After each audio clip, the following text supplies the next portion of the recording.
So magandang araw ulit mga boss, idea ko lang, tip ko lang para sa mga may motor na Bergman.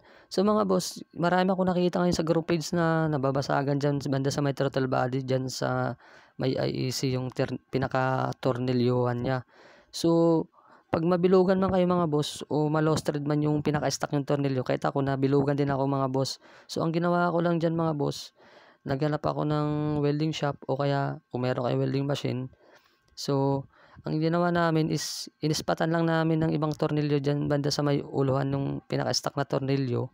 So hindi naman agad-agad basta-basta natutunan yung sa may IEC natin, yung pinaka-plastic, yung parang plastic. Matibay na materyales naman yun. So ginawa namin, binaglabasa lang kami ng tubig na may sa tela. Yun lang, nilapag namin doon, hindi na natunaw. So ayan yung stock ko. So ginawa namin, inispatan lang namin ng ibang tornilyo, okay na, mabilis lang, walang kahirap-hirap, hindi nabasagan, kung ano man. Ang hirap yan, mahal yan mga boss, yung throttle body natin, kaya kailangan maingat tayo sa desisyon natin kung anong dapat, karapat dapat na hindi nakakasira sa iba. So mga boss, ayan yung stock ko, ang pinalit ko dyan is yung allen na.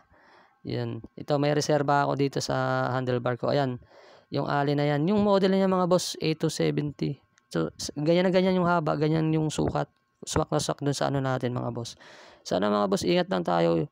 Huwag tayo basta-basta magdesisyon. Yun lang mga boss. Salamat. Thank you.